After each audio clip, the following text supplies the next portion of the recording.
But before that, there's an official welcoming address from the president of Saint-Étienne Metropole and also the mayor of Saint-Étienne, Gaël Perdriou.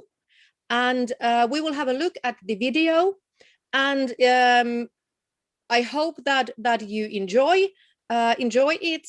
Unfortunately, he cannot be with us himself, but I can assure you it's a great video. So enjoy the welcoming words of the mayor of Saint-Étienne.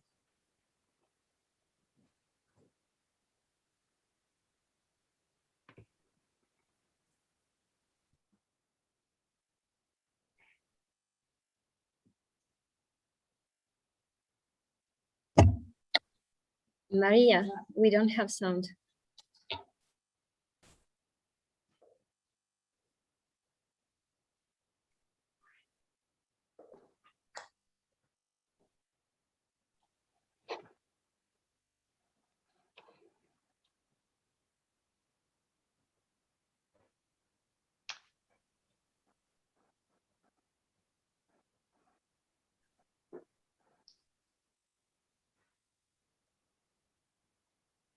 Sorry, it will come with the sound very soon.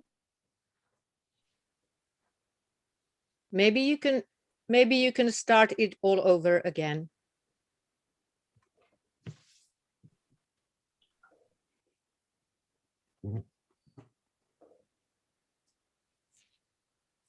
Give us a second for technicalities. Still some surprise, but it will come soon. No problem.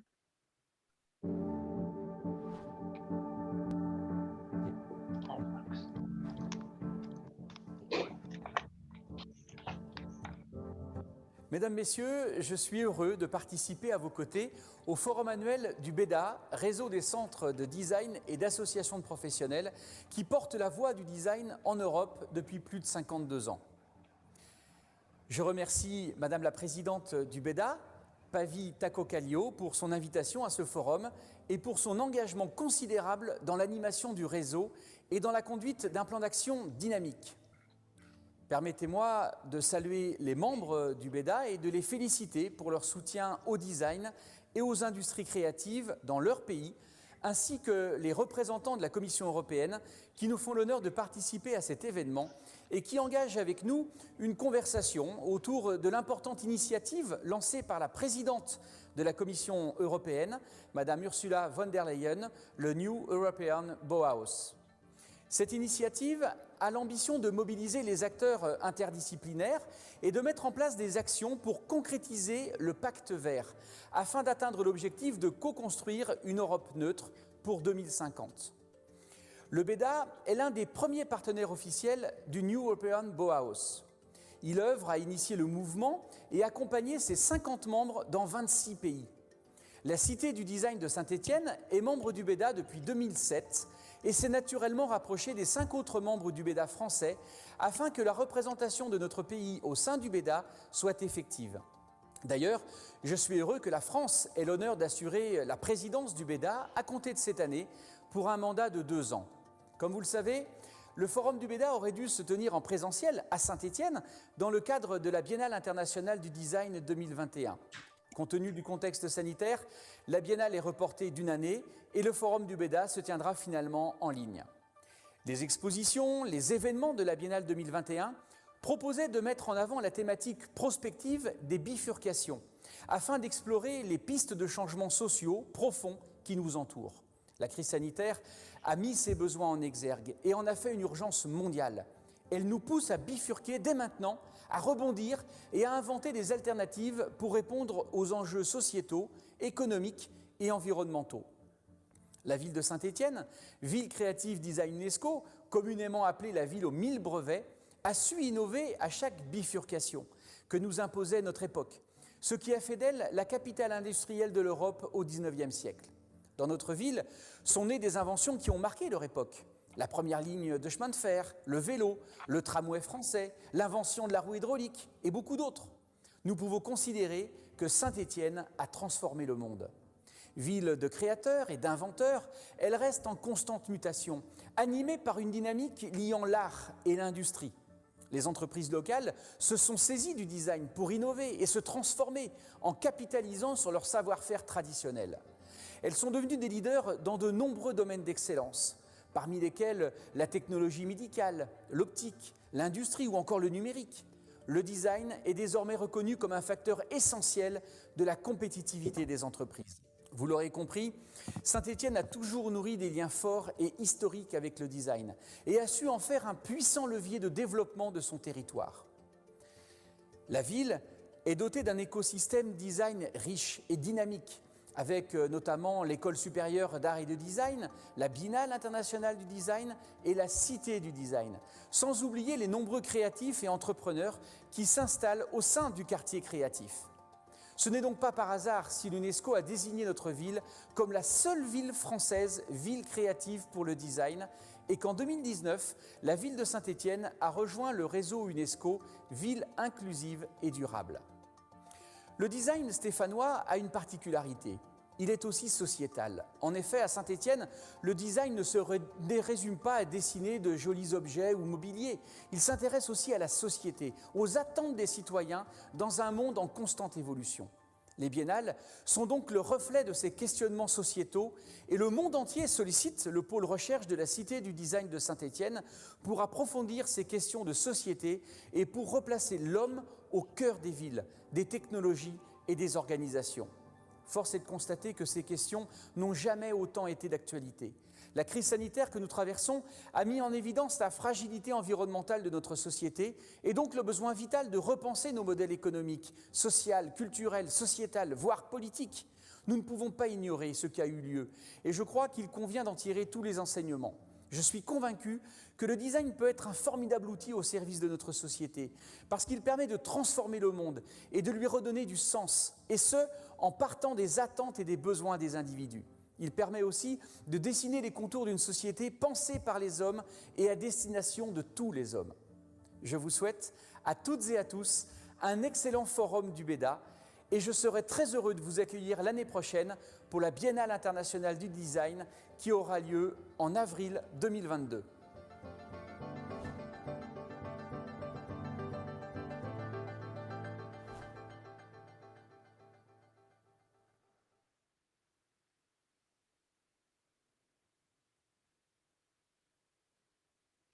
Thank you. We all send our thanks to Galbert Triou, the mayor of Saint-Étienne and the president of Saint-Étienne Métropole. I think you in Saint-Étienne, Isabelle, everyone there are quite lucky to be in a situation where you are. I know a bit of the past of Saint-Étienne, such a great industrial city. You know, the mayor mentioned the first railway line in France originating in Saint-Étienne, as much as the French tramway, etc. Many other examples as well. And for quite a while, you have already, Saint-Étienne has been a city where design has been integrated well into the systemic changes in the city. And this is exactly what your mayor was talking about, not only technologies and design and art, but also societal issues very well connected to the society and to the citizens in the city. And for me, this is very much about the transformations we will be discussing in our second session. What he said is exactly true, that design is societal and social, and it's we need to rethink everything in the society, the economical, the social, the cultural, and even our political models. And politics we have touched in our first session as well, thanks to Dominique. So we will bring all these issues, I'm sure, in and on the table in the session 2 as well. We will give it a couple of minutes to really start, because 11 has been the time announced for the attendees.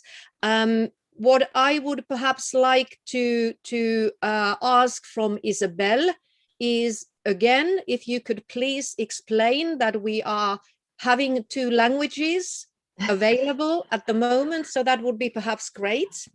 Yes, I will use these few minutes to share with you some technical points. So first, the session is recorded. We are also on live in YouTube, and you have the choice with the 2 languages, French or English. So it's because we would like to be more inclusive as possible, and also because we are in French and in France, and we are hosting this forum, and we really want to spread the European Bauhaus initiative in France also. So it's a so nice opportunity for us that we organize to have also a French traduction for this super discussion, which will be started in few minutes. What I could say also on the technical points, and that is that we have another room called Wonder Room to have informal discussion and to ask a question for the speakers that we have this morning. So at the end of this session, just before the break at 12:30, we could send you the link again if you don't have it, and if you have some demonstration how to join us in the Wonder Room. And if you would like to have the lunch with us, continuing the discussion, or make a break and come back before the first session, which will start at 1:30. Welcome, and the Wonder Room will continue 1 hour after the whole forum to continue to have the most possible networking all together, because it's what we would like to do with BEDA network. Thank you, Isabel. And I see that Maria has already shared the Wonder link in the chat. Maria, if you can share that again at the end of our session, but already those of you who want to copy it, you can do it already now, but we'll share it again at the end of the session. What I would like to do before we really kick off with the session is to introduce you with Piotr. Piotr has kindly promised to follow the chat discussion and immediately react to it if there's something which needs to be taken up and noticed at that point. We will be happy to have your questions and comments at any point during the session, and we will of course come back to it, time allowing, at the end, towards the end of the session. So can you say hello from your home office, I think, Piotr? Yeah, hello, Cardiff calling. Sunny day here in Wales. I'm pleased to be with you today from early morning. Great session, first session, and I'm sure the rest of the day will be as interesting as well. Thank you. Thank you, Piotr. Piotr is one of our BEDA board members, as was Anna, who was following the chat in the morning. And there will be yet another of our board members, Fabrizio, supporting us in the third session. So we have created work to almost all our board during the day as well. Now, it's time to start with the second session of the day. We will be discussing together with the new European Bauhaus team of the Commission and with an expert invited from DG Regio. And the topic will be, what is the role for design and of design in transformations in Europe? And obviously, the umbrella framework here is the twin transition at place in Europe, in all our countries and on the European level related to climate change mitigation, the green transition, and the digital transition. The framework policies we will be touching today are the European industrial policy, and also the cohesion policy, and also, of course, the whole new European Bauhaus initiative. We will use those as framework. And the important thing I want to remind you with is that we have invited some experts. I will introduce them in a minute, but this is a session of experts all together. Everyone, you all in the audience are experts as much as the rest of the world. So make sure that your voice is heard and you take part in the discussion at any point you wish to create an input. And the best way to do that, because we are quite a few, is that you write your comment or your question in the chat. And as already said, Piotr will actively follow the chat and will immediately raise the questions and comments if they are timely at any point of our discussion. So welcome, and let the discussions begin. As said, we have invited some experts, and may I just wave your hand? So may I just introduce Johannes Helama from Finland, from quite north of Finland, from a municipality of E. And just that you know, I will also start asking the first question with Johannes soon, but first introductions. Let me introduce the experts from the new European Bauhaus team. We have with us together first Vera Winthagen, ladies first, and she has been very actively having a dialogue with us in BEDA since last autumn. Very many issues we have been discussing around the new European Bauhaus initiative. And of course, Xavier Troussard, who is the head, the director of the new European Bauhaus team in the Commission.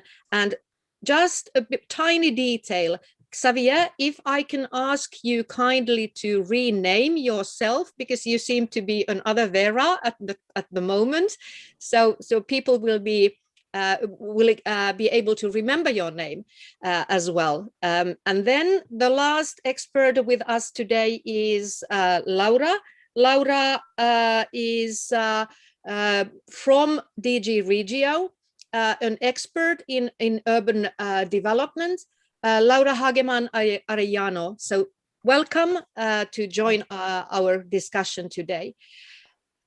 And we will move on. So what I would like to start with is asking Johannes some questions. The reason I want to start with Johannes is that he is doing hands-on work in a municipality, in local administration. And as we all know, also from the point of view of the new European Bauhaus initiative, but also in through other initiatives, that if you want to make an initiative a success, you need to involve local administration. You need to involve the city level, the municipality level, the region level. But in Johannes' case, we are talking about a small Finnish municipality. So this time we are not focusing on big cities as such.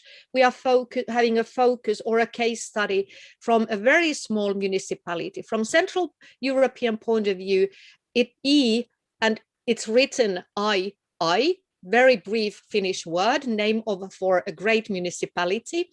We are talking about a municipality of 10,000 inhabitants. So from Central European point of view, this might be really little village type of an environment, but I assure you that it has all the functions of a proper municipality, one of the hundreds of municipalities in my home country, as it happens, in Finland. And he has for a long time been what we can say is a leader in creating the transformation related to climate change on a municipality level. I will let Johannes continue from here. Suffice it to say that he is quite well known in Europe as well, because it was one of the winners in 2017 already related to and I now have to go back to make sure that I'm quoting this correctly. European Commission's RegioStars Awards in 2017. He was one of the winners of that award competition. And Johannes, the floor will be now yours. Just a question for you to keep in mind. Climate change and its mitigation cuts across all functions in a municipality. We are talking about also systemic challenges, which were referred to in our first session this morning already.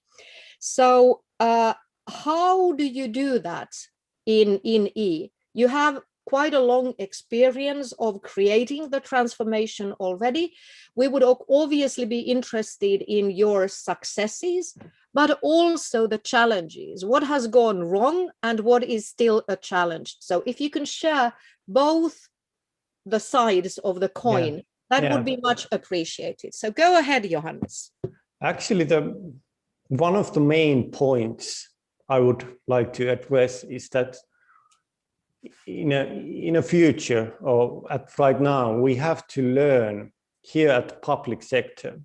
We have to learn make mistakes with citizens and learn from those mistakes. So I'm quite happy that you have invited me to this panel discussion and that you are interested in our mistakes, because we are also fan of mistakes, because we learn from those, and it's actually quite hard to try to find new attitude, because municipality is an organization who has been serving citizens, and now we are trying to find something new approach. We are trying to do with the citizens, not to them, but with them.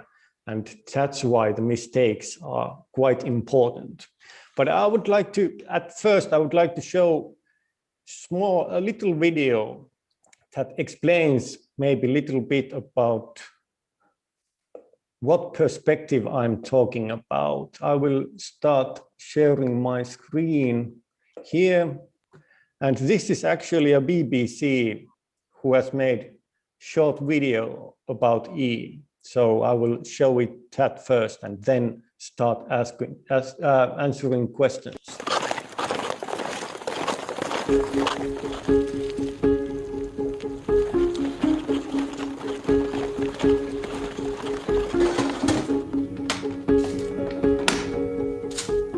I would say that the most interesting part here is to see what kind of society shall we have when the children and youth, when they learn from the daycare on to be very environmentally conscious. My name is Venny and I'm 14 years old and I'm going to school on the kick sled.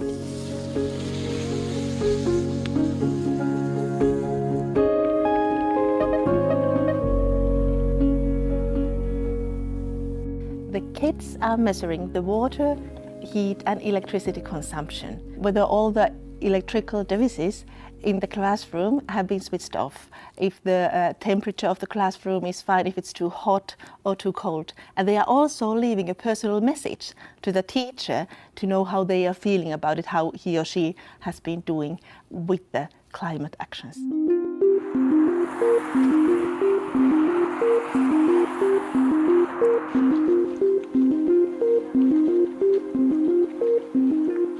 here in E, we have a target to become the first zero waste town in the world. We don't use fossil fuels anymore. No gas, no oil, no coal. We use renewables like geothermal energy, wind energy, solar energy, and wood chips for producing electricity and heat.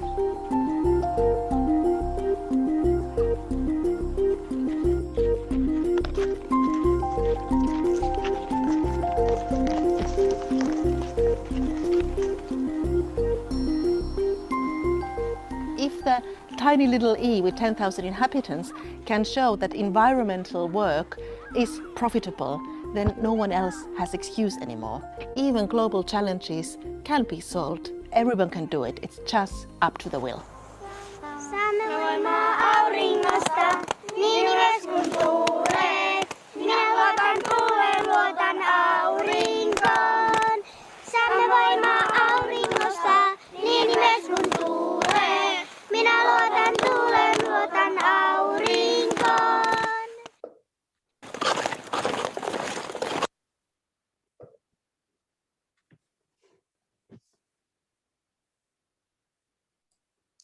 So that was an introduction to the theme of where I come from. So let's talk to the topic. This is something I have prepared for the. Well done. Yeah, thank you. Thank you. There's little info about E and Micropolis where I work. It's a development company here in E, and you can show the links about what we do here. And in the questions Päivi asked is why we decided to do it. And actually, I don't have the correct answer. I'm just wondering it myself, because the story is that CEO of Micropolis, Leena Vuotovesi, had a vision in 2015. She called me, and I was working at the Proto Designers Association of Northern Finland at that point. And she invited me to a lunch, and we went to a meeting, and we agreed that we should do something together. So I think it's always something to do with people, two people just joining forces, and then other people come and start to do things together. The big idea in Leena's mind, I think, was that he saw design as a tool to get ordinary people somehow involved in climate change work. And that's why she called me. But I think the answer to the question of why is because this work is really challenging. It's about making local people's life a little better, more fluent, and we like challenges. And it's also really fun work. And like in the video, our mayor said, it's economically profitable. So it's fun work, but quite soon when we started to do it, we discovered that the co-design processes are not that easy to do.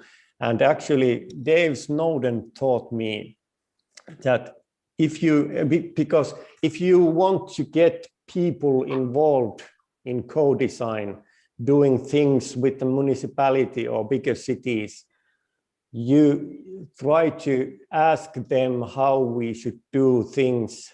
And Dave Snowden taught me, if you use questionnaires to directly ask what people want, you are guaranteed to get wrong answers. And this is what we are trying to deal with, because most of the time people don't know what they need until they witness firsthand how things can be done in a better way. And however, by the time it happens, people already want something entirely different. So if you ask from the people what they want, you are guaranteed to get wrong answers. And that's why design approach is something we want to use to tackle that big problem. And of course, the famous double diamond to try to find right problem before going to the right solution. And this Sanders and Dandawaite slide is actually the main point how to do things here in E, because to understand what people say and think, you have to use questionnaires and interviews. But as Dave Snowden said, it's not all, because if you want to understand what people do and act, you have to observe, because what people say and think is almost always, or at least in some cases, in contradiction what they do and act. And what people do and act is not entirely related to how they feel and dream. How they do and act, if we observe how they do and act, it's related to the past, not the future. And feel and dream here means that we want to get tacit, unconscious, and profound knowledge, more profound knowledge from the people's everyday life. And for that, you have to apply creative and functional methods, design methods, and experimentation. So that's our perspective. And you have to use design processes in a non-punctual way. And it's not that often that municipalities are using design approach in non-punctual way. You use it in some point of the process, but it doesn't give you the real perspective what design can do. This is just our case. We were working with a public transportation system, and we were wondering what kind of public transportation system would actually be used by local people. And you can see from this slide that actually the design was, I think it was 8 to 10 layers where design was involved with this process. In the beginning, we did background researches, group interviews, exercises. We had social media tasks for young people. And we were really interested about this theme because 60% of people in E, because we are a small municipality, commute to work in bigger town here quite close to us. So we tried to do background research with design service firm, palvelumuotoilu, service design Palo, and they made us from the research 6 user personalities and design guides, how citizens, inhabitants in E would like to use public transportation. And we used challenge competition for companies and get ideas what could meet those needs of inhabitants. Do we have solutions to that? And we made a 2-week experimentation of different kind of public transportation. And we gave that opportunity to the inhabitants to learn if they can see how the public transportation can work, how they would experience that.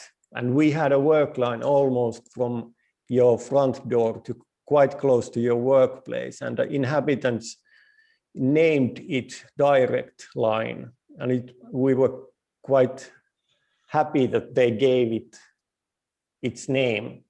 And inhabitants had experiment diaries and gave us an insight what they thought about it, think about it.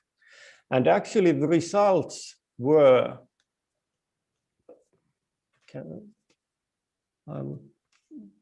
that before we started our work, people, if we asked from the inhabitants, how can you develop public transportation system? Before, people wanted that the walk from their home to the bus stop would be shorter than before. And after 1 year process, we asked from the people who had been involved in our direct line experimentation, and after people wanted to walk from their own door to the bus stop to be longer than before. So this tells us that Dave Snowden was correct, that if you ask from the people what they want, you are guaranteed to get wrong answers. And it's not, it can be even, you know, the opposite what you start to do when you are doing things with design processes.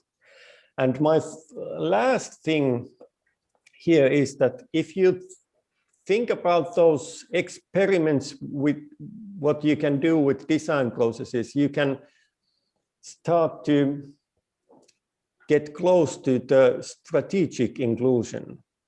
This is our new idea that if residents are allowed to choose everyday themes and topics, they are co-creating solutions with us, with Micropolis and municipality. Then the residents will not see themselves developing municipal services, but building solutions to better their own everyday lives. And in this picture, we have 6 themes and arrows pointing to some of the municipalities. You know, this picture tries to tell that therefore the municipality will not be under pressure to reach every resident at once, and the residents will not participate in what they will participate only what genuinely interests them. And then the inclusion will not involve only the loudest or most active or special needs groups that are important, but also this way maybe we can reach the great silent majority. And our assumption is that if nearly every resident has the possibility to participate in one of these topics, co-design processes, trials, that are related to their everyday lives during a council term, and they see that we are trying to learn from the results, and maybe that what we have learned is acknowledged in the municipal strategy, they will experience the deeper sense of community. And this is what we are trying to do. This is the way we are trying to get people involved in climate action. These topics and themes are related to climate change and digitalization. So maybe this is what, I don't know if this is what Päivi asked, but this is my answer, and you can also ask anything else from me. Maybe I'll stop sharing for a while. Thank you, Johannes. Thank you. I asked something, and this is what I got, and yeah. I believe that I got a really good answer to my question, and an important one.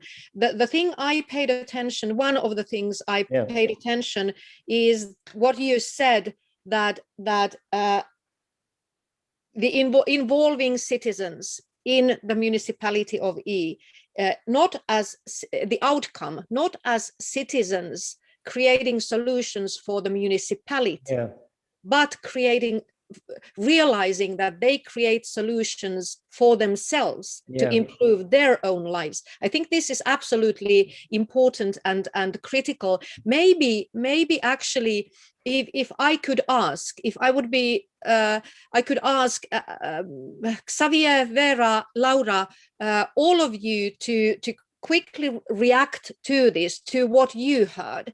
We will go into your approaches, more specific approaches, but quick reaction on what do you think of what Johannes was telling you, bearing in mind that this is a design intervention in a small municipality. So first reactions, maybe I'll start with, I can start with Laura.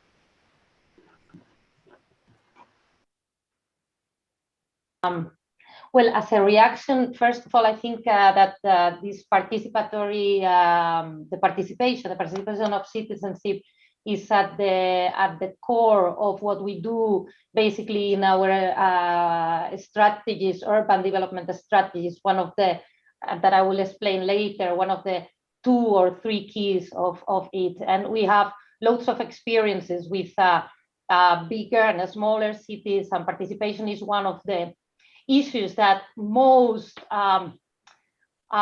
people take the heart of people, but also one of the most difficult, as Johannes explained. So we have long debates about how participation should happen.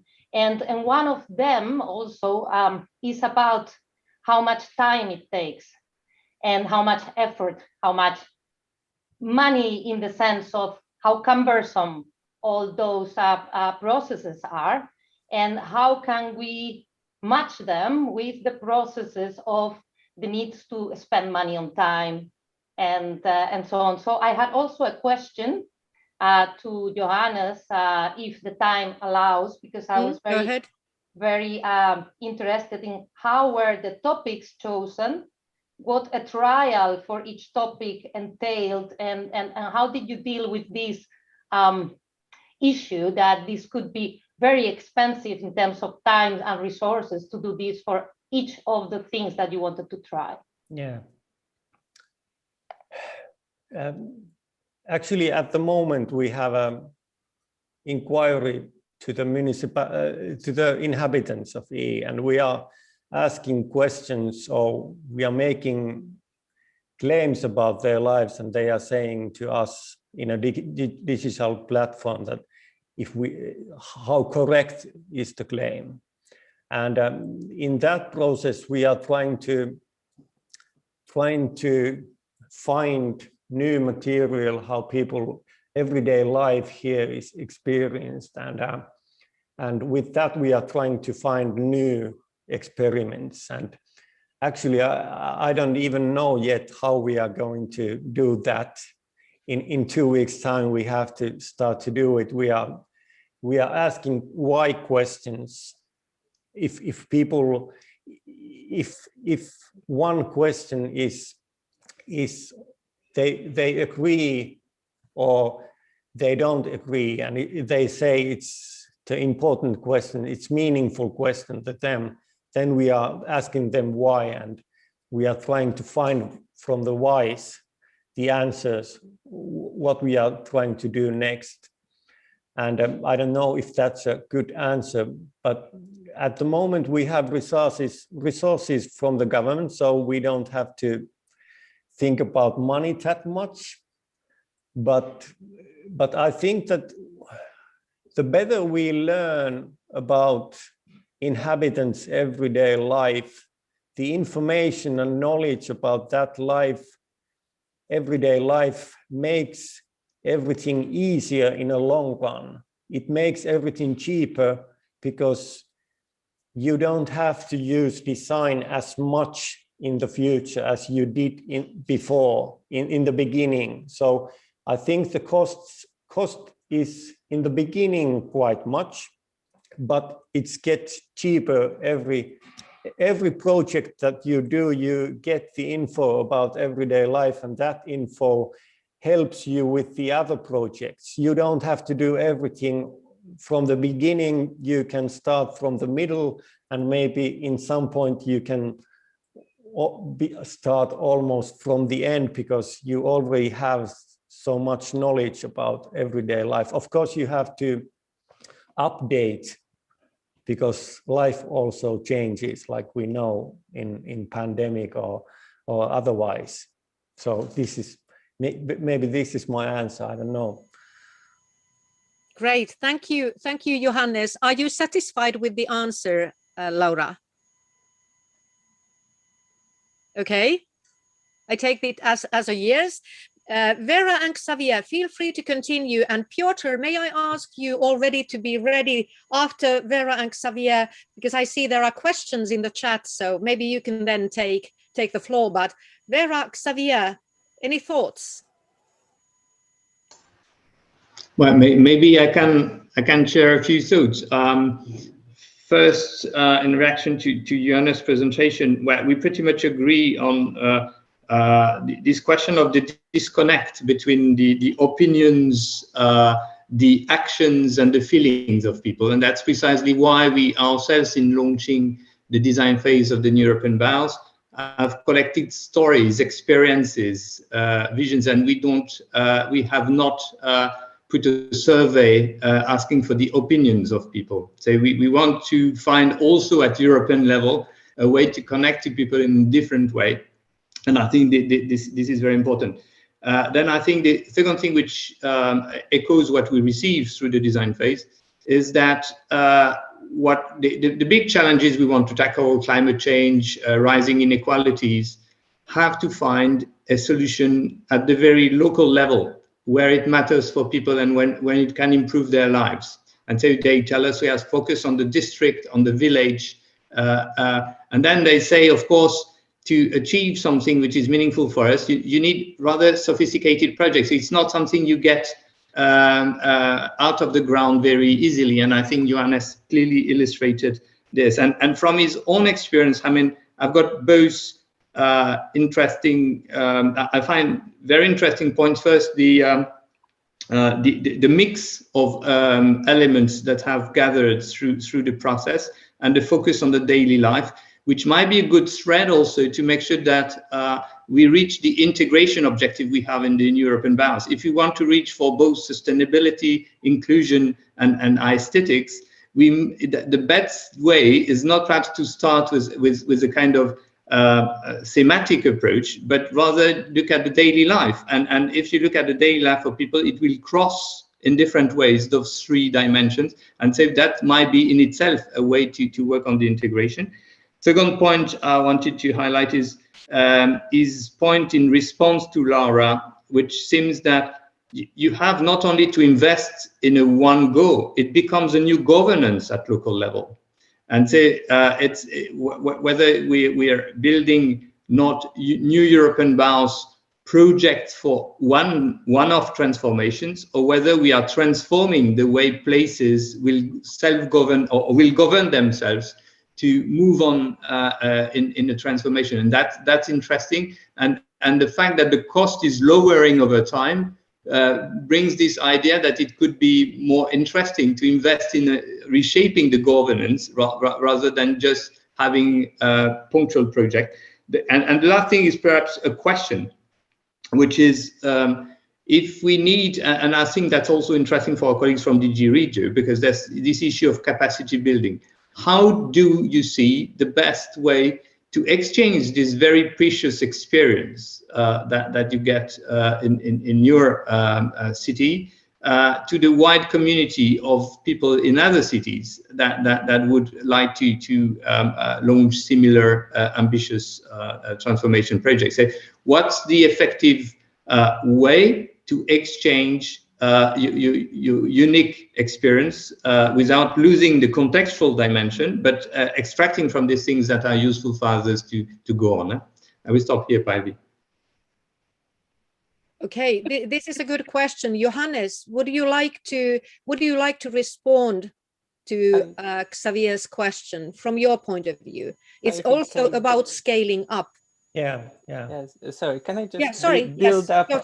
Can I just build up on that question, because I think it ties very nicely with the questions in the chat, which there was a lot of appreciation of your presentation, but two questions which tie very nicely together what Xavier was asking are you recording somehow, are you making a typology of those mistakes when engaging and involving citizens, or are you recording those challenges that could be shared with other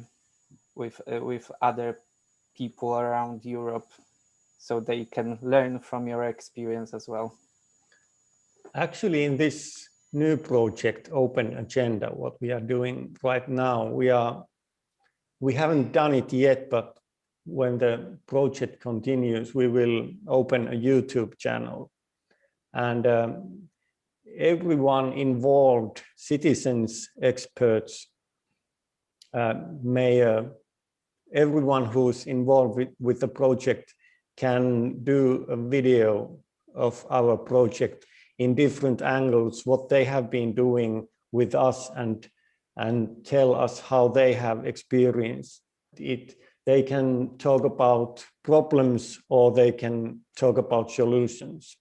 Short videos, and that's the way we are trying to record these stories and share these stories, how we are doing, and what we are doing, why we are doing things, and try to participate, everyone involved. Of course, it's in Finnish, so I don't know if it's can European audience see that, but that's the way we are trying to do it right now.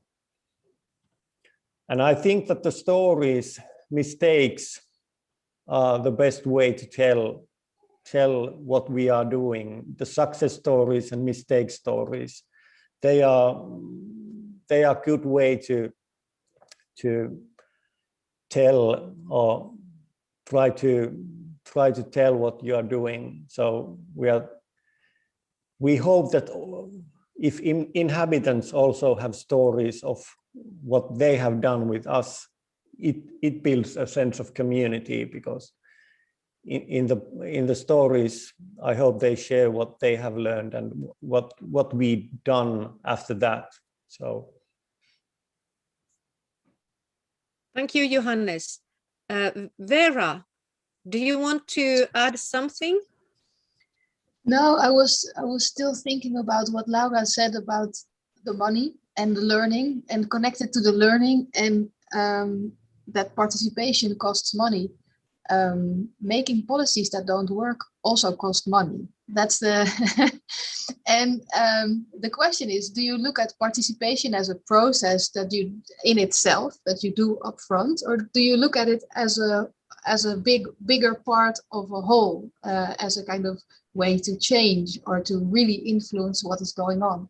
And I think this is maybe also a little bit related to sharing the learnings and being open about what works and what doesn't work. But while I was thinking, I was also wondering Johannes, how did the municipality react? And they must have had a vision if they had this idea. And what is your relationship? I mean, it sounds great. It sounds like you have a really like a carte blanche almost to do what you want, but how is it? How does it work? Yeah, it's not always easy, of course, but I think we have a certain trust. They sometimes, I think they are thinking that what on earth are they doing now?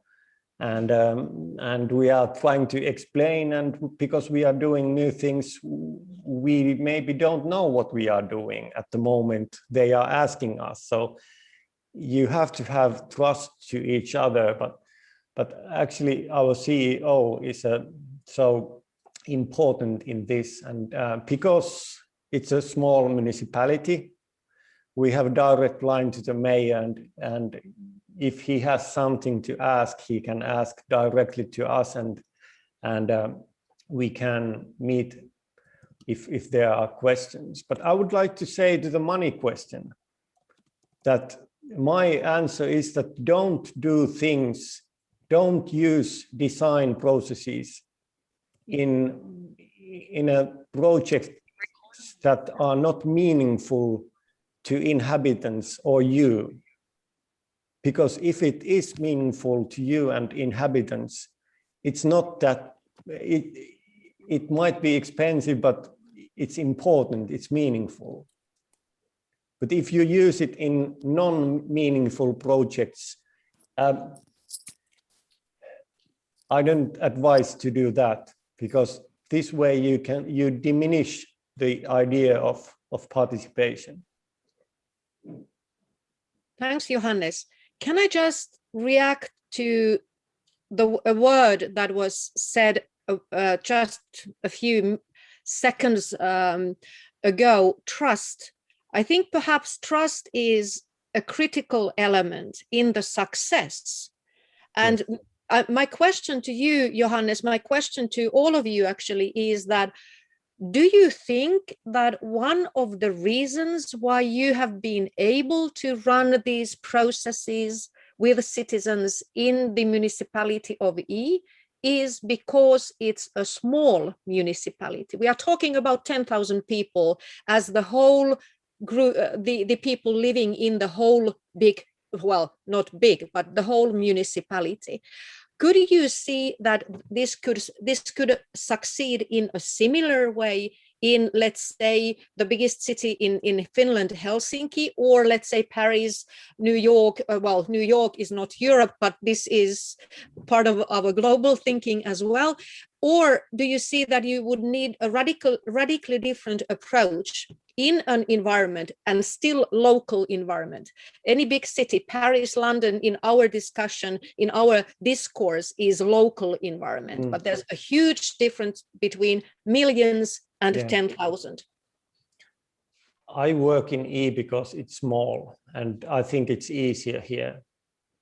It's hard, it's difficult, but it's easier here because it's a smaller community, and you can build trust. It's a really big word, trust, with the municipality and with inhabitants. I think they also start to trust us, that we are doing things with them, not for them, but really with them. But our message is also that if we can do it, so can you. So I would say that it's scalable model. Everything we do can be scaled in bigger cities, but I would advise to do it in a local level in Paris or London, also in neighborhoods or smaller communities, not the whole city together. At least I don't know how to do participation in the whole big million people city.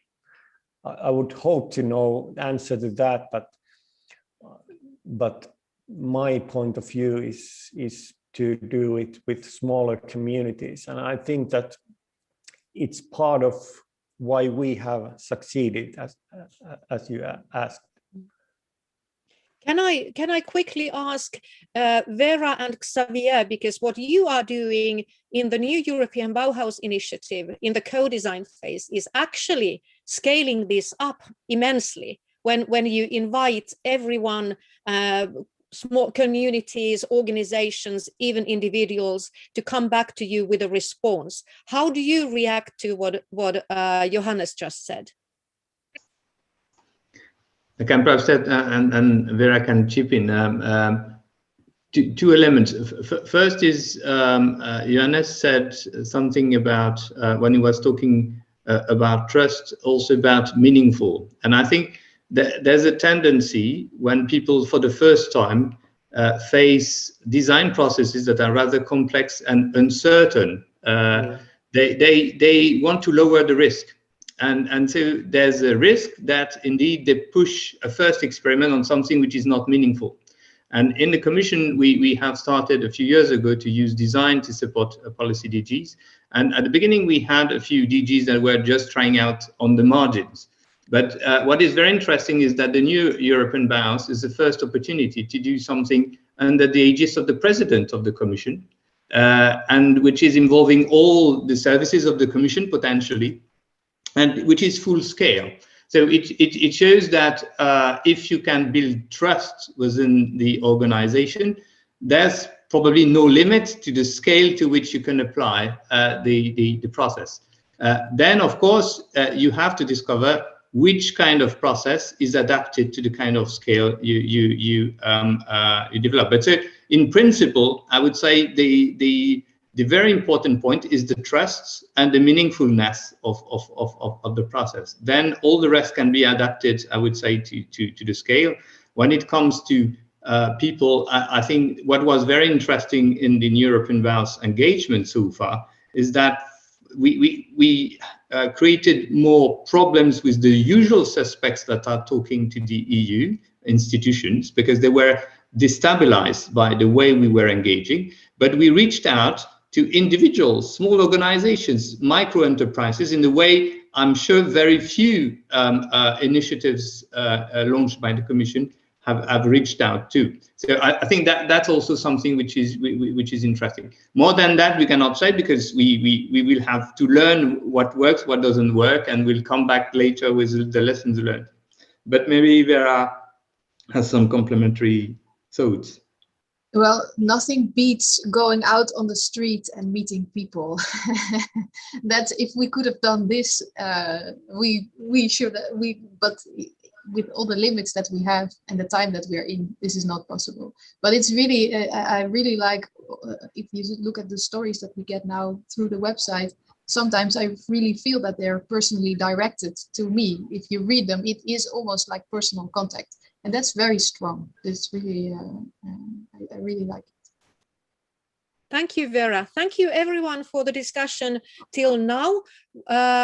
Looking at the time as well, I would now I see Laura has, raised her hand, but feel free to comment on anything. But I also ask you to go into your intervention from the DG Regio point of view on this as well. I believe that we are also adding to something now to the local level, very local level, and the pragmatic experiences described to us by Johannes.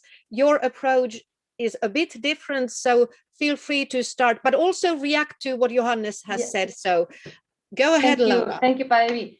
No, I just wanted to clarify that my questions that I just and the reflections to Johannes were not based because I'm not convinced that participation is a good thing and that is essential to arrive to solutions that matter and that solve real problems. On the contrary, but I've worked a lot on the local level, and these were the type of reactions that I always receive from many municipalities, because one big problem is that the long run is not always the horizon they are looking at, or they can, or they know how. And governance, the whole issue of governance, it's about cultural change, and this takes time and effort, and it's much more than one successful project or intervention. So cohesion policy is also about this changing this governance. And I think that here the European Bauhaus is going to be a new boost for this that is really at the core of cohesion policy. And there's another reason where cohesion policy it has a good link with the European Bauhaus is that it's not thematic. It's not only about research or climate change or inclusiveness or industrial transformation or local development. It's about all of that.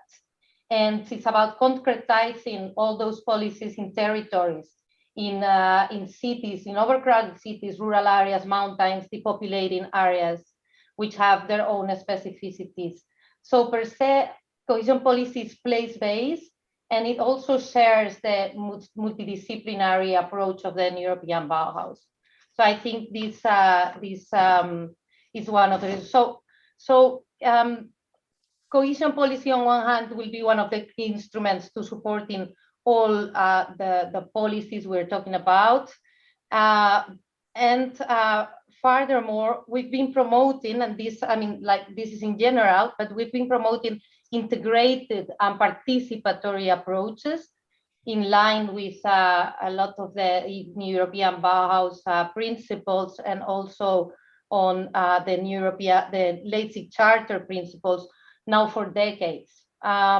Since the last programming period, there's also a percentage of the ERDF that is earmarked for urban development. And I wanted to talk about this because here the city authorities, they have the responsibility to decide on their investments on the basis of their own integrated, participatory, place-based strategies. And there are cases such as LEAD that are part of these approaches. this is a percentage that is allocated to urban transformation, but that has reinforced prerequisites which go really in the direction of the new European Bauhaus.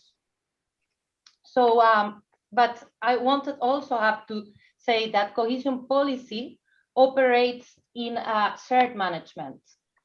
And therefore, because we share the management at European level with member states, regions, and cities, is really essential to ensure the interest and the buy-in from these national, regional, and local authorities. And maybe here is where we get to this dissemination. How do we disseminate? How we manage that regional, national authorities and local authorities buy in to the European Bauhaus? I think we have an easy entrance to local authorities through these sustainable urban development strategies, because we share basic principles. But we have to go beyond.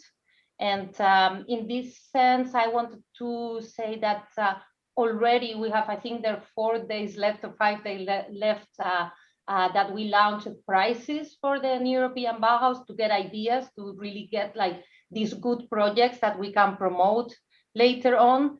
And we will also launch a call for technical assistance, also in the direction of what Xavier was saying on how can we help regional and local authorities to understand and give them help on the ground to try to design the projects in line to these principles of the European Bauhaus. And further than this, I think we need the help of everyone, the hands of everyone, of the networks of all of us to disseminate good practices like and to disseminate the word that actually this works, that participatory approaches work, that integrated approaches, looking at a problem, not in a one single view, is works, and that's it.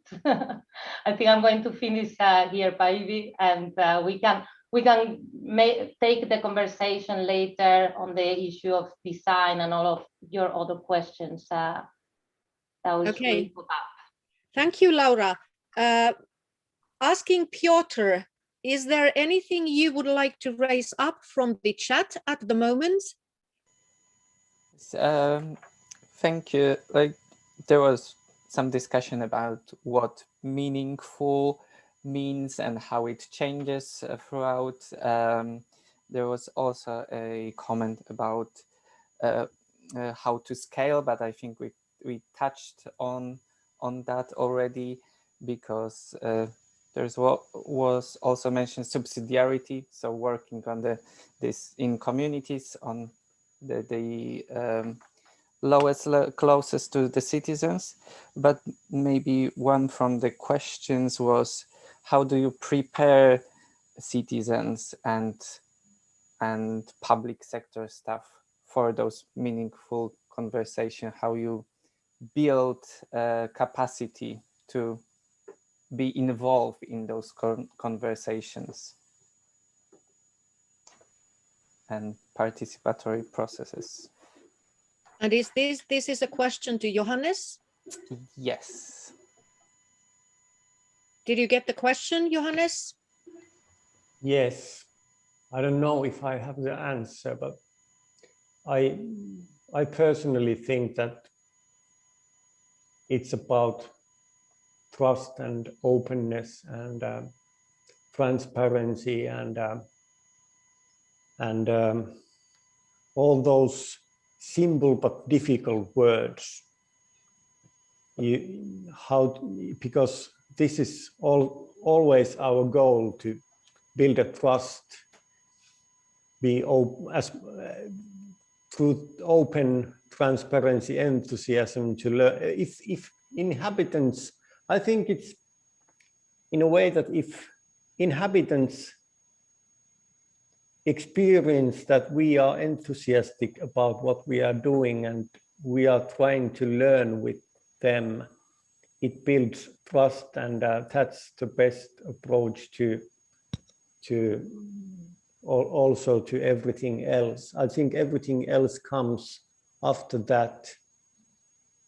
You have to be honest, and things like big words like that, and you have to try every day to do those things. And it's not that easy in public sector to be as open as law gives you the right to do. It's a everyday work. Just catching up there, when you say it's not easy, is it depending for the public sector? It's not easy to be open, if I understood you correctly. Yes. Can you explain a bit more? Why is that? I think it's about role, because in the past, municipality was about services. We are doing services for the citizens, inhabitants. So I think it's part of the role to how we take opinions or reflections from the inhabitants. We have this role to keep the distance somehow.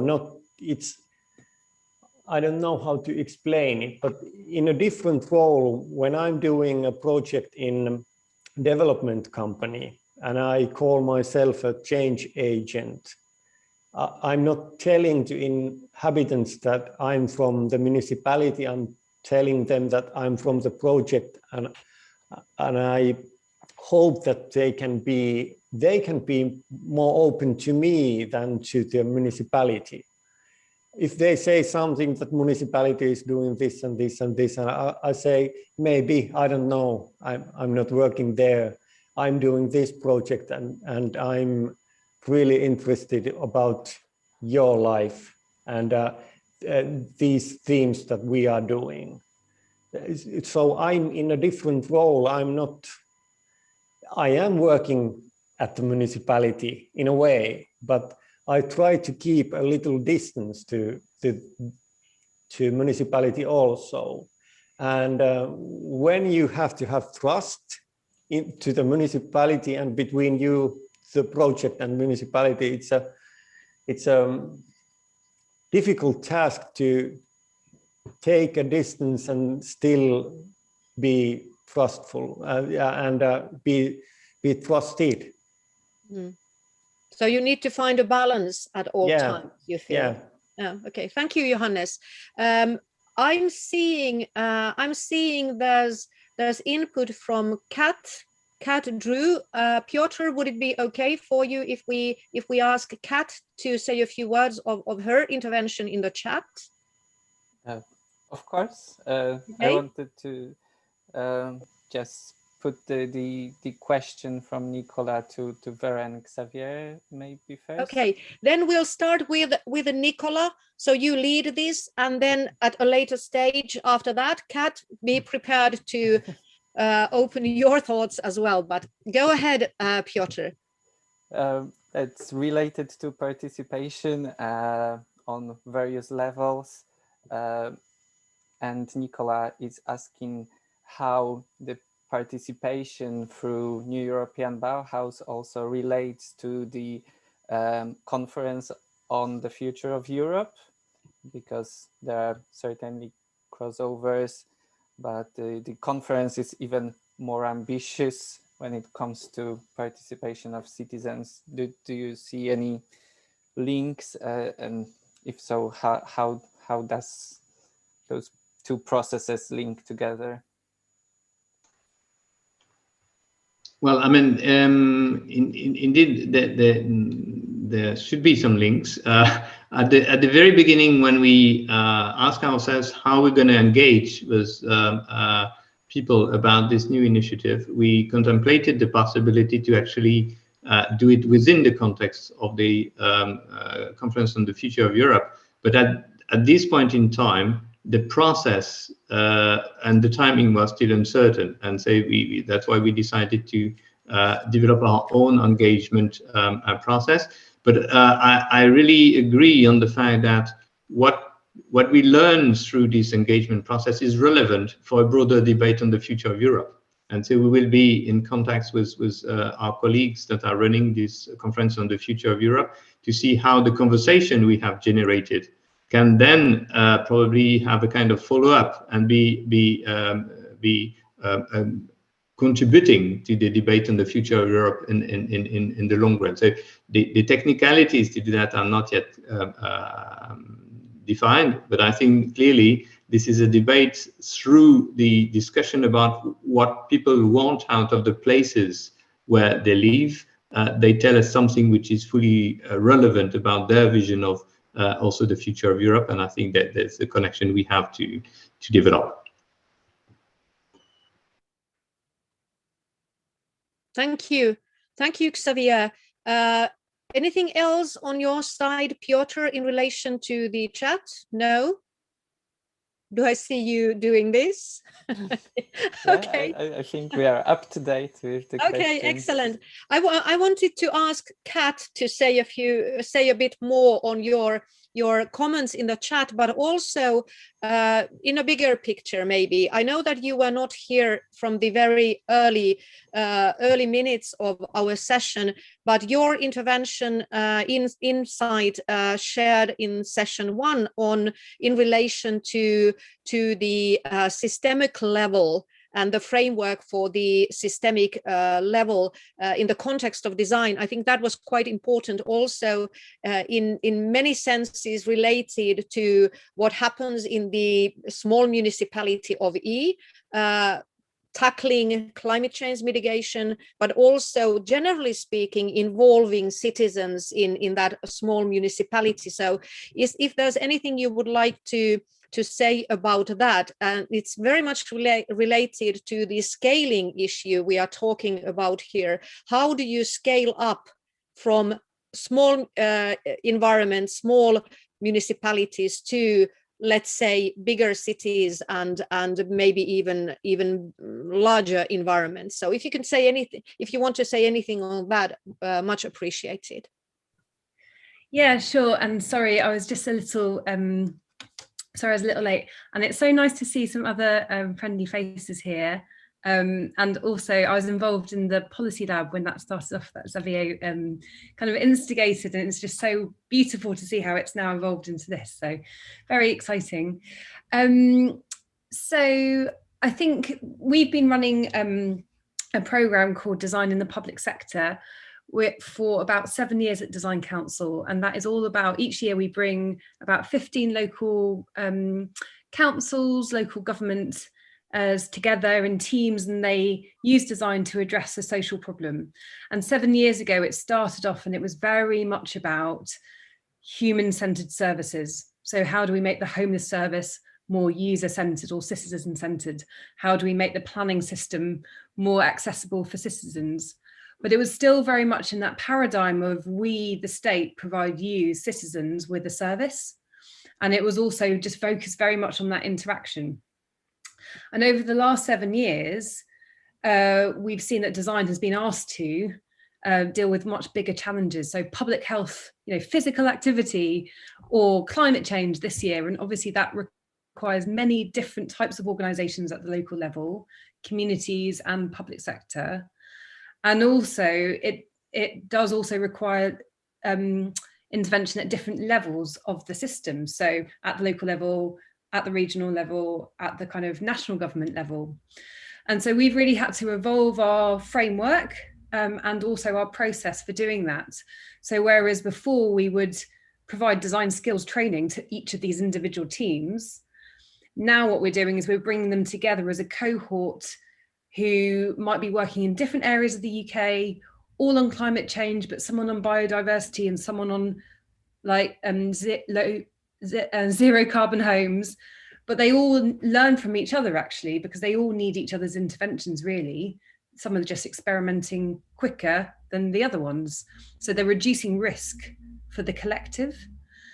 And then the other thing that we now need to pay more attention to is how do we take the insights from these groups and use that to influence national policy making, so that these are all seen as kind of constellations of experiments that are happening, which national government can learn from, and then by making some of the policy changes, kind of unlock it for the rest of the local areas. So that's kind of how that program's been evolving, and we published a framework on the back of it. But just on participation, I just wanted to say just a couple of things, because there's some quite exciting work going on in the UK about, which a colleague of mine, Cassie Robinson, talks about, called imagination infrastructure. Jeff Morgan talks about this quite a lot as well. And it's really, I mean, so last year we saw loads of citizens designing, you know, like in our communities faced with, you know, unprecedented challenge. Communities were not waiting for government. They were just getting on and creating new services, designing new services to make sure people had food and were not lonely. They were adapting roads to make sure that kids could go out and play safely and distanced. And they were just doing it. So we were like, design is happening everywhere. We need to learn from what's happening there, rather than necessarily just saying what our tools and techniques were. So we did a program called Design Differently, where we worked with 20 community activists across the 4 nations of the UK, shared with them some of our tools and techniques, but also learnt from them about what they need. And what was interesting is the shared language that is needed between the public sector and communities, so that they can both understand their slightly different ways of working. And so we are kind of offering up a design framework as that, to see if that can help. You know, communities often have a much bigger vision, which is not neatly in the kind of the outcomes that the local authority has to deliver. Communities know, they can sense that they're making progress, but they're not very good at showing it to the local authority. So there's lots of different styles of working, which are slightly different, but we think by working as a kind of cohort, we can find a common language. Thank you, Kat.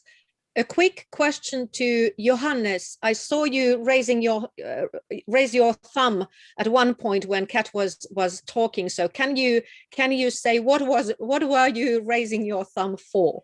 What impressed you? The citizens doing themselves, and that we are not afraid of that, because I don't know why we should do anything if inhabitants solve problems themselves. It's not. Let's encourage everyone to do that. Thank you, Johannes. May I now move on to Xavier and Vera, to make sure that what you want to share with us from the New European Bauhaus Initiative point of view, obviously that is your framework, but not limited to that in any way. We all know that the initiative you work for is across policies. And Laura, you come from thinking where participatory processes are encouraged and integrative approaches are encouraged for a long time already. But yet, if I'm not totally mistaken, there is still a difference. How a DG, let's say a traditional DG, sees how issues related to, let's say, the local administrative level, creating or supporting transformation, how that work happens and how it happens in the Bauhaus initiative. So if you can sort of highlight, Xavier and Vera, what is the ambition and what is the way you do this, and how you see how we can best encourage and best support the inevitable transformation processes that are now taking place in communities in local level? Anything you would like to share? Okay, I can perhaps again start. First, I'd like to react to some of the things that were said, which for me are very important. This notion of the changing role of the public authority. And that's very important in how you relate to design. design is a discovery process. So if you start with the assumptions that you know, you're going to be at odds with a design process. And normally politicians do not like to start with "I don't know." And so that was a problem we faced at the beginning of the new European Bauhaus, is that when we started with just an appeal to some values that we wanted to share and a very loose framework to engage people, some people started to react and say, well, you don't know what you want, and you don't know what you're talking about.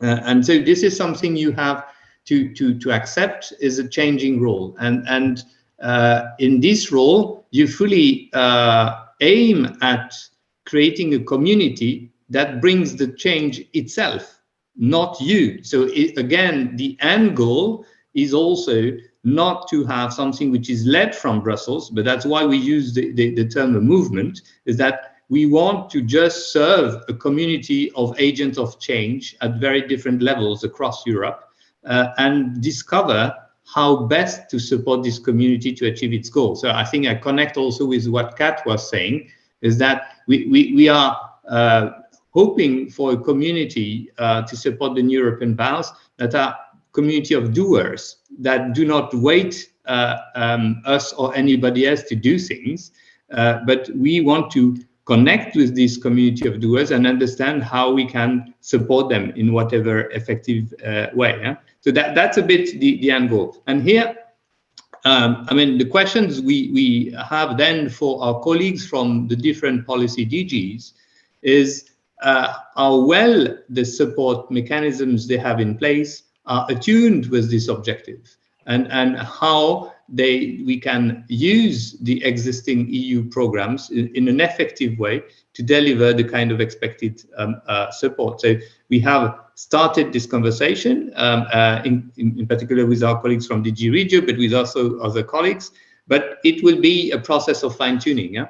And here I would have even a question for Laura, and I see that Iulia has joined us, is how far in the very vast experience of DG REGIO in local transformation processes, how far the design approach is recognized and valued, and how far the design expertise. We have many programs that support local authorities in accessing expertise. How do you see the design expertise being part of the mix of expertise which is needed at local level to drive transformation? So that's a question, and that's the kind of question we have for our colleagues across the Commission, is how well the current shape of our instruments of policies is attuned with the objective of the new European Bauhaus, and where we can bring an added value, or we can tweak existing tools in a way which is more effective. Thank you, Xavier. And this requires now, I believe, a response from Laura. I think this was a very, very interesting approach and very interesting question. So, Laura, what would you like to say here? Yes, no, as I was trying to say before in my intervention, these design processes, if we take them as participatory processes, governance processes, they are much more present, for example, is in this 5%, now 8% allocation that goes to sustainable urban development strategies than I see it in the rest of the policy. This is like a little bit the reinforced place where the processes are more included in the logic, and per se the design will be much more a part of it than in the rest. Or, for example, in the urban innovative actions, which this is absolutely part of the idea of an urban innovative action. But this is a call for projects. This is direct management. Getting these type of processes into the mainstream remains a big challenge, in my opinion. And if we are talking about design, like really design, if this is part of the expertise, I think that depends a lot on how the design is part of the culture of the recipients. So how much the design is already in the mind of the municipality that receives or implements the project, or the region. I guess that in the case of Bilbao will not be a problem, or in the case of Barcelona or Valencia, maybe a small municipality in the center of Spain will not be so, or will not have it as integrated as others. So I think there is a need to integrate design in one of these expertise, and bring the cultural element, the human-centered element that has been said before, into the processes. I think that design can do a lot of things. I think it can enhance the feeling of belonging. It can change human behavior. It can serve to highlight societal issues. And I think we do need it. We do need it into the mix. And as I say, it's diversely spread among the recipients of the funds. Thank you, Laura. Maybe I can ask something related to what you just said. You said that mainstream remains a challenge.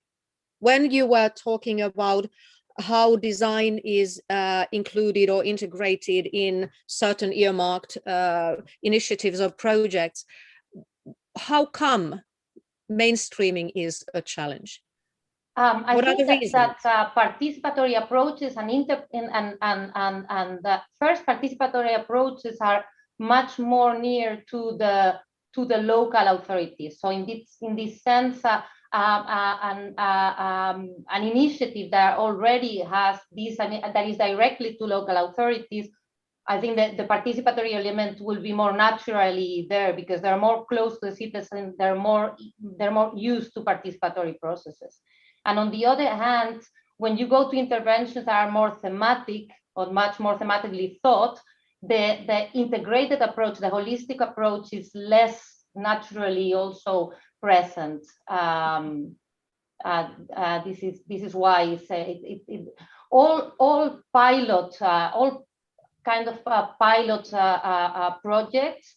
The challenge after that is to make it mainstream. All those pilots, will it be innovative approaches in any of the ways? And I think the New European Bauhaus brings in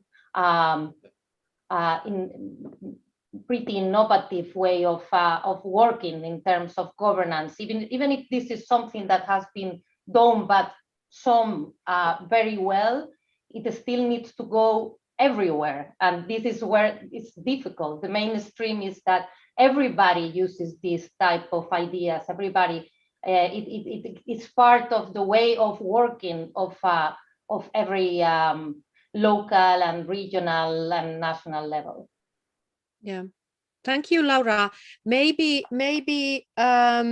what I could sort of say here is that if you often, when your ambition is to mainstream in whatever context, and this is my humble experience only, and have no sort of overall proof of this, but it's my experience that if you want to mainstream something, you have to do it both ways, from bottom up and top down. And then these two approaches meet quicker somewhere in between. And saying this, I'm thinking that, and this is a further question to you, Laura, when you said that mainstreaming is difficult, this is certainly true. I think we all agree on that, and most of us have been trying to do that in certain aspects, I'm sure, as well. But you say that design comes, participatory processes are perhaps more natural in the local level, also because in local level there's already some experience about it. It's used to be there. But if you would have an ambition, if we would have an ambition that this would become a mainstream approach, design would become a mainstream approach in the Commission as well, maybe the maybe New European Bauhaus initiative is actually a pilot and shows the example. Can you, and this is a direct question, can you imagine, can you think that there would be a time in the future when the co-design approach now initiated with New European Bauhaus initiative would become a mainstream approach in the European Commission in general?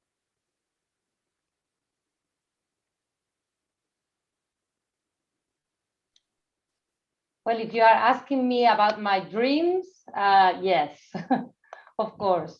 And no, I hope so. I think it's, I don't have a lot of experience in co-designing myself. So the idea that I have is that something that is not easy, that is a complex issue to co-design. But I would like to hear from those who are more experienced in co-designing processes themselves.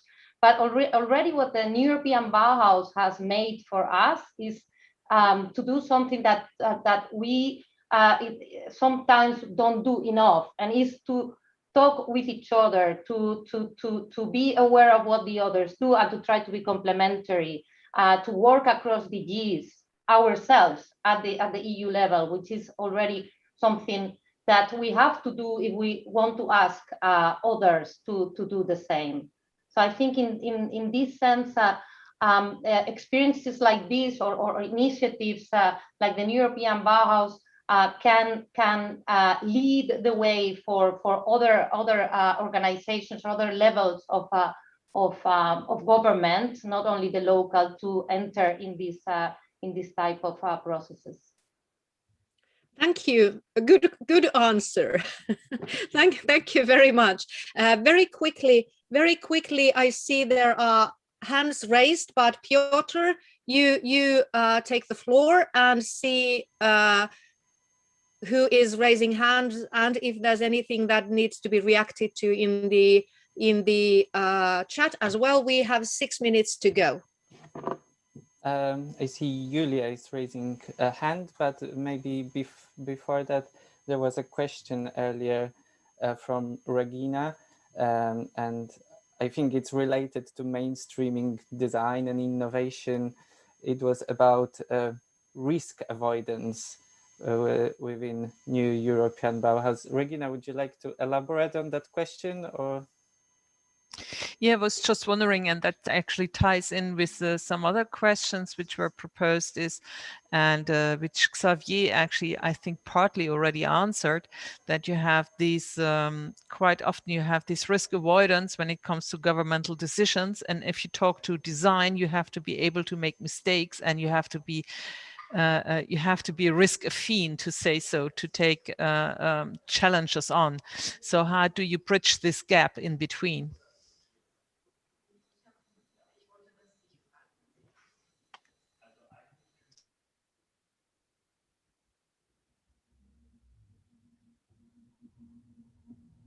Haven't you heard my question? Was brave enough to take that question. Sorry. Yes, we heard. We heard. Okay. Yeah.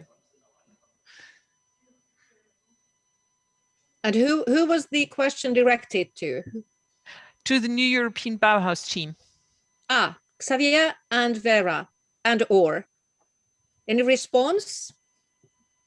Well, our experience, both in the Policy Lab and in European Bauhaus, is that, of course, I mean, you have at the same time to reassure the people you're working with. So you have to show that what you propose is grounded into some experiences, at least elsewhere, but also to have a clear contract with them that some of what you do, or some of what you propose, you've never done. So that was one of the rules when we were in the Policy Lab, that anytime we were working with the Commission service, we were imposing on them that one stream of activity would be things we've never done, so that we would continue to learn together. And so that's the way probably you achieve some balance, but you have to be really honest. I mean, you cannot just hide the fact that parts of what you're going to propose is uncertain in what it would actually deliver. And that there's more uncertainty in the kind of processes that you propose that in the one that are usually used by the institution or by the entity you're working with.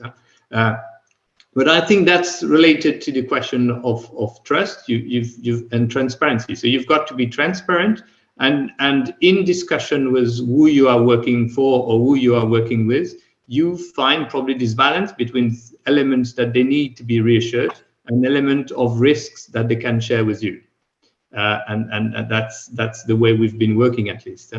And in the European Bauhaus, I think it was achieved even in direct relationship with the president. So we have discussed those elements even with the president, and she therefore accepted some of the risk associated with the method we have proposed. Thank you, Xavier. And I would imagine, actually, if I sort of bring this up to again back to the very local level, I think, Johannes, I hope that you would agree with me that what Xavier just said is equally true in the very small local level as well. How you reach trust, it's related to openness and transparency. Now, as we have just a couple of minutes left, I would very much like to give the floor to Iulia, and we are, of course, very happy that you could join us. So please, Iulia. Thank you very much, and apologies for joining so late. I was in another meeting, but honestly, what I heard so far is super interesting, and I really let's say, feel pity for myself for having missed the first part of the meeting. I look forward to the recording. Maybe just to complement what I heard, and also Laura's point on cohesion policy and how these processes happen and what we can take over, multiply, and then improve. If there is something that we can surely say about cohesion policy is that it accommodates this meeting point between the local needs, the policy objective, and it brings the instruments available for the local regional stakeholders to put in practice their dreams, their plans, their projects. There was this big step forward that we made with the programming period 2014-2020, so the programs that are still running nowadays, where we earmarked envelopes for urban territories. And basically, we gave the opportunity to urban authorities to design their own integrated sustainable strategies and to have a very clear role in selecting projects, in preparing them, and also in implementing them. And this has been really a step, a major milestone, because with this opportunity, of course, as Laura said, it worked differently in different geographies in Europe, where the processes on the ground were already strong, where the municipalities themselves relied a lot on bottom-up approaches, on sophisticated processes, on how to let's say, to make sure that they would respond, echo the needs of citizens, but also they would take into account the opinions of experts, and they would be very ambitious in the way they design these processes. It worked very nicely, and we already have beautiful examples of projects that achieve their outcomes. They were not just well implemented from the very, let's say, legal regulatory dimension, but also achieve their outcomes. In other parts of Europe, or sometimes it's a difference from one region to another in a member state, we see that the maturity of the participatory process in general is not yet there, because of historical reasons, because sometimes some municipalities maybe ignore or overlook the opinions of other stakeholders, or simply don't know how to organize a process. For instance, I know, to launch a design competition before coming directly with a technical project that could overlook a lot of other opportunities in planning and shaping up a certain investment to revitalize part of the city. And then, of course, with shared management, we cannot do it for them, to be very explicit, in terms of the Commission cannot step in and just do it for the member state or for for the regional or local authority. But what we can do is to keep track of all these weaknesses or capacity hurdles, discuss them with our managing authorities who are first and foremost responsible for implementing our programs, bring them as open issues in our monitoring arrangements, and little by little try to enhance a serious effort in enhancing such local capacities. And one of the most, let's say, useful tool that we have in this respect is all the peer-to-peer learning that we can enable through various instruments, from the pure facility that we have to bring together 2 or more municipalities in Europe and allow them a conversation to share knowledge and good practices, but also lessons learned, to bringing the municipalities or the local stakeholders as such in different fora, such as networks, or feeding them with information from other networks. And this is why the Bauhaus at this stage comes at a very fortunate juncture, because we are, let's say, preparing ourselves to finalize the implementation of the programs coming from the current programming period. We will be at the stage of drawing some lessons, understanding what worked best, where we still need to improve and fine-tune the interventions together with the member states, but also preparing the ground for the new one. In terms of the mainstreaming and the related challenges, of course, it's difficult, and we see this with each and every pilot intervention. Let's say the scaling up, the replicability has to be embedded as such in preparing the projects. Otherwise, the contexts are different, the challenges can be different, but also the capacity to use methodologies can influence a lot of the results and let's say the potential of scaling up. What we still need to discover, and this is a sort of common exercise, and I wouldn't, let's say, jump directly in addressing your very nice question about is the Commission prepared to take the design as such. It's a discovery process for us as well. So on one hand, we are learning together with the member states authorities, at least from the cohesion policy perspective, and trying to see how we can help them, feeding them with information, but also trying to push for more capacity building where needed.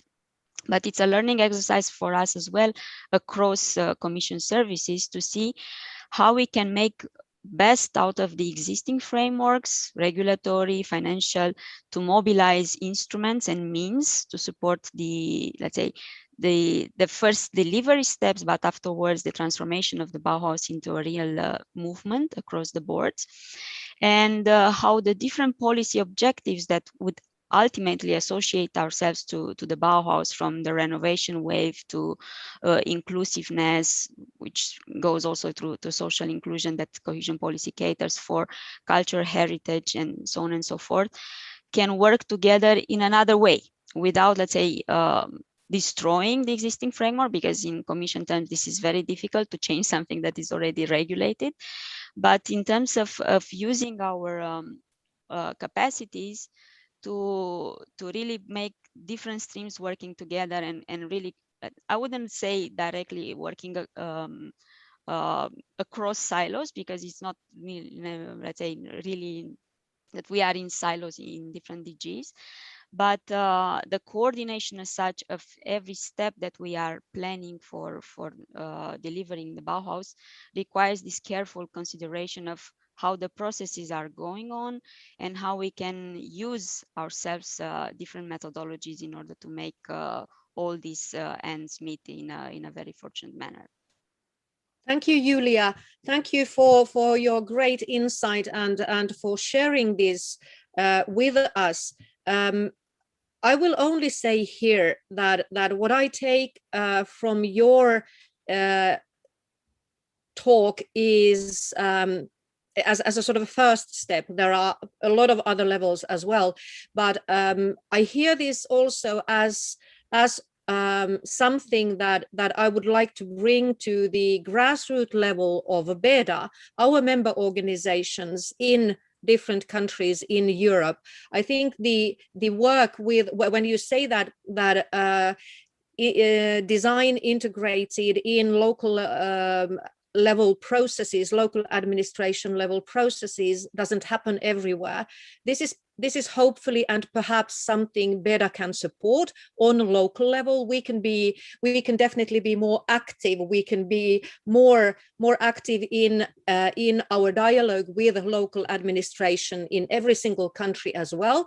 And then on the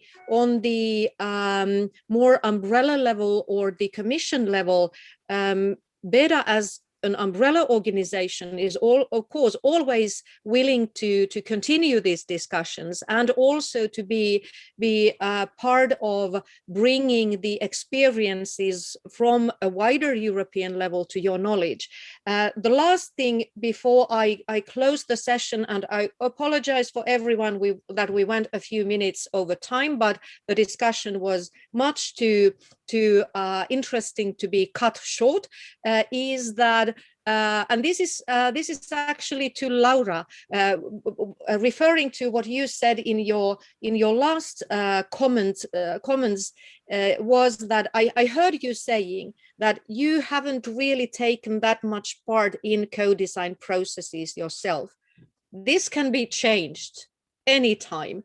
When you want to try this out, I'm sure there's more than me. There's more than a few of us who are willing to give you that opportunity at any point. So I think this is also part of what we have been discussing in this session, that it's difficult to discuss co-design processes sometimes if you have not been part of co-design processes. So it would be our pleasure to offer you the experience at any time you would be willing to do that. And of course that goes with Iulia as well, without knowing at all how experienced you are in co-design processes yourself. I thank you. I thank everyone very much. It has been great to have you experts with us. Very great insight, and I see from the chat and also the intervention from Piotr bringing the chat discussions in this. There has been a lot of interesting questions tackled, a lot of interesting discussion. We haven't emptied the issue or any of the issues, so the discussion will continue as well. And may I now ask Isabel the technicalities, the pragmatic issues, and we have a break now, a little shorter than what was planned.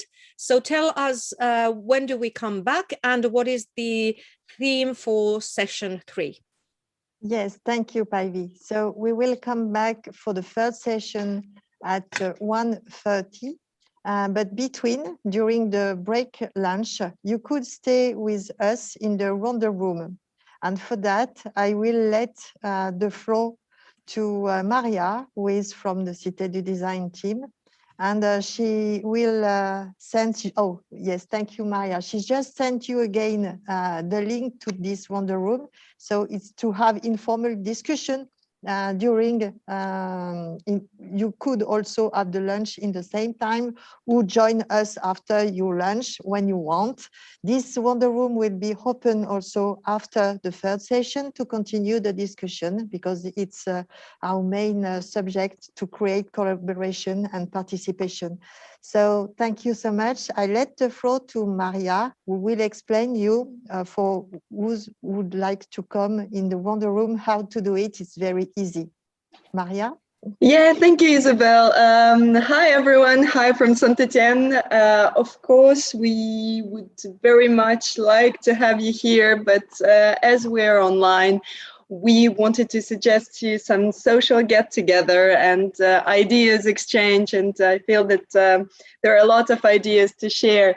So I'm just sharing my screen to show you what Wonder Room looks like. You have the link in the chat, so you can just click, then enter your name, and then see you in the Wonder Room. So I'm going to the coffee and wine. If somebody could just join me to show quickly, maybe Ingi, my colleague, is there, or someone else, please join me. So you can ask people to join the circle like this. I think you can see. And I'm just approaching Nicola here and Inge, and I think if you just cut your cameras in Zoom, for those who have cameras, you can go to Wonder Room and you can join different circles. You can also chat using this this instrument in the circle or in private or to everyone. So just don't hesitate, join us, and let's have a discussion and maybe some lunch together. See you in almost precisely 50 minutes, because we're coming back at 1:30 CEST time. See you. Thank you. Thank you, Maria. Thank you, Maria. Thank See you, you. all the participants, for this super conversation, and we will continue the third part to go outside Europe with the New European Bauhaus initiative. So see you in the Wonder Room or at the third session. Thank you. You could keep the link open. If you want to come later, just let the link open and cut the video and the microphone and jump in Wonder Room or come back later. Thank you. Great. See you later. Thank you, Päivi. Thanks, see you.